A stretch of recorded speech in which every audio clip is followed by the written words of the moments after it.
Corona महामारी को लेकर चौपाल उपमंडल के नेरुआ में एक मॉक ड्रिल का आयोजन किया गया। इस महामारी से लड़ने के लिए प्रशासन के क्या इंतजामात है, साथ ही यदि क्षेत्र में किसी कोरोना संदिग्ध की अचानक सूचना मिले तो प्रशासन किस तरीके से रिएक्ट करेगा, इन सभी तथ्यों को लेकर जिला प्रशासन के आदेशों पर इस मॉक ड्रिल का आयोजन किया गया। इस कार्यक्रम के तहत प्रशासन को नेरुआ के साथ लगते गांव कीरी में कोरोना संदिग्ध एक व्यक्ति के होने की सूचना मिलती है।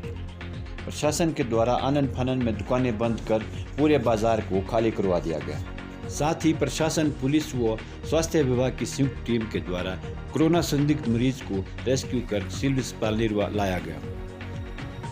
प्रशासन के द्वारा किस तरीके से इस मॉक ड्रिल को अंजाम दिया गया, देखिए ये रिपोर्ट।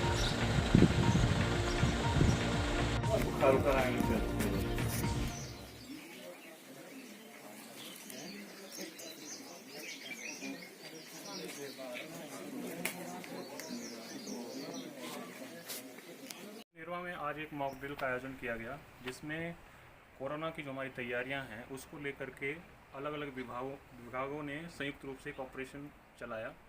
सबसे पहले तो मैं ये कहना चाहूँगा कि एक काल्पनिक पूर्वाभ्यास था कि अगर ऐसी स्थिति आती है तो प्रशासन, मेडिकल और पुलिस किस प्रकार से रिएक्ट करेगा। हमें डीसी ऑफिस शिमला से एक सिचुएशन मिली थी कि हमें ये मान के चलना है कि नेरुआ के नज़दीक ग्राम पंचायत पुजारली में एक सस्पेक्टेड पेशेंट है, तो उसको आप किस प्रकार से हॉस्पिटल तक लाएंगे और किस प्रकार से रिएक्ट करेंगे।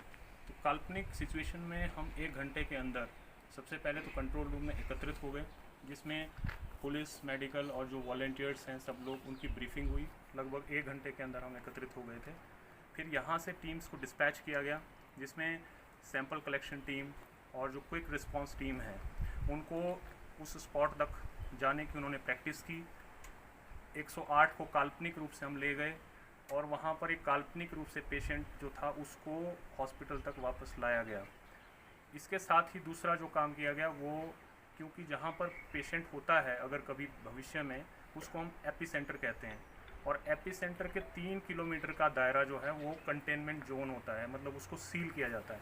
तो ये डीएसपी साहब के नेतृत्व में जो है पूरा 3 किलोमीटर का दायरा, जिसमें नेरुआ मार्केट भी थी, उसकी भी हमने प्रैक्टिस की कि अगर ऐसी स्थिति आती है तो किस प्रकार से उसको हम मार्केट को सील करेंगे या दुकानों को बंद करेंगे। लगभग 20 से 25 मिनट में ये सीलिंग का काम भी कंप्लीट हो गया था। तो इसमें ये इसलिए किया जाता है मॉक ड्रिल, मैं बार बार कह रहा हूँ कि एक काल्पनिक स्थिति थी, हम अपनी तैयारियाँ हम देखना चाह रहे थे कि क्या क्या कमियाँ आती हैं, अगर भविष्य में ऐसा हुआ तो उन कमियों को हम कैसे सुधार सकते हैं। इसलिए ये मॉक ड्रिल का आयोजन किया गया था और मुझे लगता है कि इसमें एक्टिवली सभी का पार्टिसिपेशन रहा। बहुत सारी जो कमियां हैं उसको हमने नोट किया है और उसको हम सुधार करने की कोशिश करेंगे कि जब अपना प्लान बनाएंगे या रिपोर्ट सरकार को देंगे।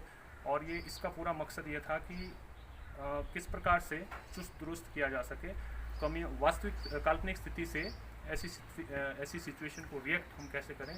इसलिए ये पूरा सीन क्रिएट किया गया था। ये वास्तविक नहीं था, एक काल्पनिक स्थिति थी।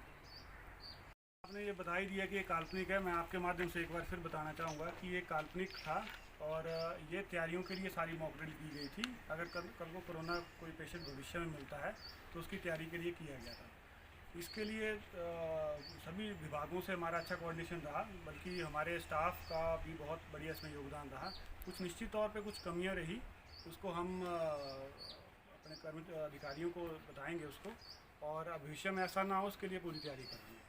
और जनता का भी काफ़ी सहयोग रहेगा। मैं आपके माध्यम से जनता से क्षमा याचना भी करना चाहूँगा कि थोड़ा सा असुविधा उनको हुई है, लेकिन ये उनकी सुरक्षा के लिए ही है। हम उनकी सुरक्षा के लिए सारे काम कर रहे हैं और पूरे कोऑर्डिनेशन से काम किया गया। जो कमियाँ रही हैं उनको आगे भविष्य में दूर किया जाएगा। इलाज हुआ, इसमें स्वास्थ्य विभाग की पहले से काफ़ी अच्छी तैयारी हमने कर रखी थी और अगर भविष्य में कोई ऐसा केस आता है तो हम इसके लिए पूरे प्रशासन के साथ मिलजुल कर इसका हम समाधान करेंगे।